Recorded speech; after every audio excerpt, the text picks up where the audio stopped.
Hi, I'm Dave. This is the Cyderbaby pod, and today I'm speaking to Empire. Hello. Hey, how's it Dave. going? How's it going? I'm pretty good. How are you guys? You're looking well. Good, thanks. Feeling okay. A little bit rough. I've got a sore throat, so if my voice cuts out, then that's why. Okay, cool. I thought I'd chat to you today. You've got some gigs, festivals coming up, and hopefully we'll get to see you at one of the upcoming dates. So where are you playing and where are you intending to play? At the moment, next gig we've got coming up is KK Steel Mill. That's Wolverhampton. That's with Collateral. We've got a couple of dates coming up with those guys because the one following that is May the 13th, and that's the live rooms in Chester. And then around about that time, we start entering into festival season. So we're doing Call of the Wild Festival, Lincolnshire Showground. Yeah, we've got Just Push Play Festival, end of July, Bury St Edmunds. Savfest the following weekend, beginning of August. I think that's Saturday, August the 6th. We're doing that. That's in Colville. And Firestorm. I think you spoke to Stret, didn't you, from Firestorm? I did, so yeah, indeed. we're doing that one. Stockport, and then got another one, but that's in October. So that's going to be the NWOCR Live Fest, the kind of celebration of the CD that was released last year. Yeah.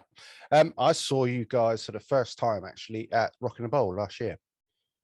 Okay, in Sheffield. Yeah, cool. That was cool. That's great. That was a good gig. Yeah, it was a good gig. I was impressed. I mean, how can I put this? It was more subtle. It got me sort of under the skin, shall we say, after a little while. And I was thinking, wow, this is really, really good. I mean, is that your intention with the music? Just be a little bit more subtle rather than in your face? And I think so. There's quite a lot of different dynamics to what we do. So when you said under the skin, I'm glad you said that was in a good way. Yeah.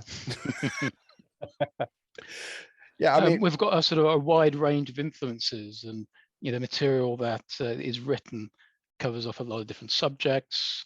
There's a lot of different, as I said, influences and sort of styles that I think that come out. So it's not just, I think we've got a foot in quite a lot of different camps. We're not necessarily one thing. We're not holding ourselves to a specific genre. How would you describe yourselves to somebody who'd Handsome. never? Apart from that, but how would you describe yourselves musically? Go on, Henrik. It's not a short answer, because I think plenty of people said to us that you can't put us necessarily in one genre, apart from just under the banner of rock, because we're not strictly speaking just hard rock. We're not strictly speaking just NWOCR, even though some people would argue whether that is a genre as well. But it is, according to Spotify at least, and of course there's quite a community based around it. There are elements of what we do that are prog. There's blues elements. There's some even little bits of sort of pop rock elements. So yeah, it is often intense and sometimes atmospheric rock. I think one of the best descriptions was it a Danish review, Henrik, or a Belgian one? There's I think if I know the review you're talking of, it was a Belgian review, I believe. Nagging rock. Mm-hmm. Which I liked it. Yeah, why not? It's interesting. Yeah, I mean, I found it quite progressive myself, I suppose. And overall, I would have called it more progressive than anything else.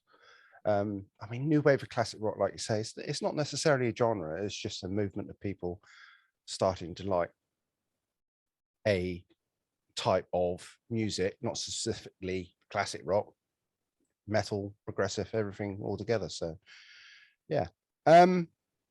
So tell me a little bit about your history. When did you start? When did you come into being? Who's the biggest probably diva? makes sense, Henrik, if you start this off, because I joined about 5 years ago. So Henrik and Did started it back in 2016. Yeah, it's about 2016 when we'd already started writing our own material and recording EP. So 2016 was when we decided to take Empire a bit more seriously and go, well, let's try and take 2 EPs that we had.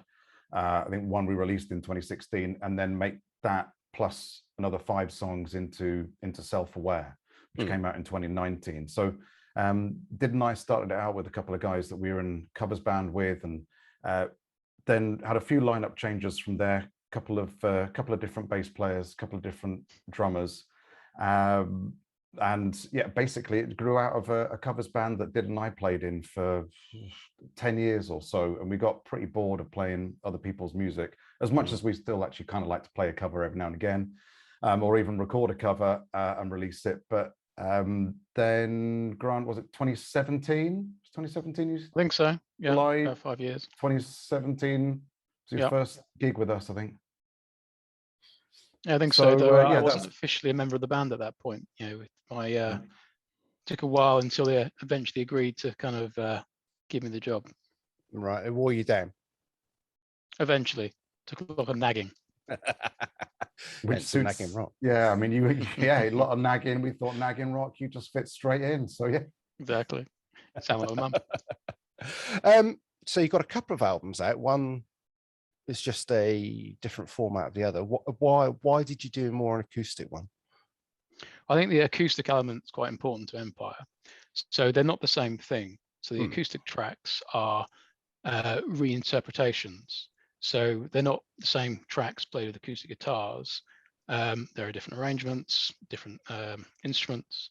Did plays a piano on a couple on My Bad and Only Way Out, and so we quite enjoy the acoustic element. When we've some of the opening slots or ways into festivals has been the acoustic stages, and so that's something we've enjoyed doing, and sort of really doing well, rather than just sort of seeing it as, oh, okay, we'll just play the electric stuff with an acoustic guitar. It's something that we put a lot of thought into. It's also interesting for us because it's we enjoy what we're doing, and it's reinterpretations of tracks and doing something slightly different. When you're playing the same material over a number of years and sort of touring it, being able to take it and do something different with it, it's a lot of fun. It's really interesting. Okay, Henrik, I should ask you this question first. Which song from, say, the first album would you pick to say was a song that defines Empire as it stands at the moment?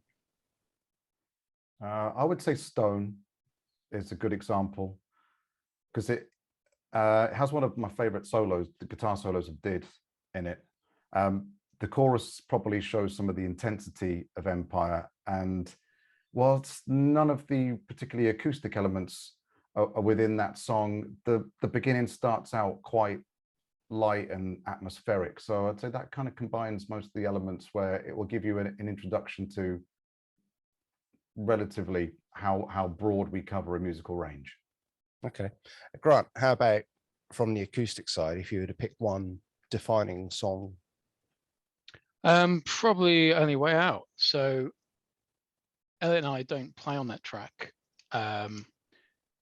On the other great side. choice for you. Yeah, exactly. That one, 'cause we don't play. But, yeah, but it's just epic. There's just stripped back to Did on piano and Henrik sort of singing and guitar, and just I think it's just an epic track, and there's a quite a good video, right, on taken in a sort of studio with a big grand piano, and it's just I think the third time I've said this word epic, but it kind of, that's a very, I think that symbolizes a lot of what Empire is about. Even though it's stripped back, it's still huge. And live, it's an opportunity for you and Elliot to go to the bar, which you've literally done before during that song. True. I see. Okay. So I suppose the conversation should edge towards any new music on the way. There will be. I guess we can't really tell you anything about it at the moment. It's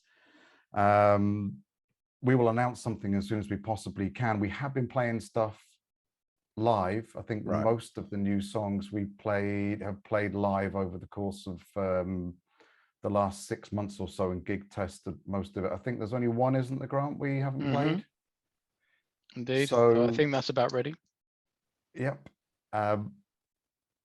We will continue to gig that, so people can hear the new stuff but when we're going to announce anything so far as new singles or a new album, I can't tell you at the moment. Okay. Okay. So going back to the gigging, I mean, I'm going to see you guys again. Call of the Wild, I think, would be my first gig. I mean, were you there at the first one a few years ago, or is this your first time? No. This is our first time at Call of the Wild. Yep. Awesome. So also Firestorm, that is a first time festival this year. I mean, yeah, I spoke to Strat. I mean, he's all excited about it. I mean, that came out 2, 3, 4 weeks ago to be announced. I mean, that's all going ahead quite quickly, and it must be fairly exciting for you guys as well to be playing that sort of. Looks to be a good festival. I mean, it's on the same site as Buckle and Boots, which I don't know, but Did knows. I can't remember if Did's played there or just been there, and I think Elliot, maybe Elliot has as well. But so it's the site, at least, is an established festival site, and looking at the lineup, I mean, it is pretty much the who's who of on our scene at the moment, with Stone Broken and Those Damn Crows and Inglorious, and quite a few bands that we either, you know, all of those are bands that we play with week in, week out pretty much. So hopefully it will have a good pull for the I guess what we'd call our sort of traditional crowd at the moment. Okay. I shall leave it there. Thank you guys for taking a little bit of time out of your evening. Grant, No problem. Thanks, Dave. Cheers. See you. Bye. Bye.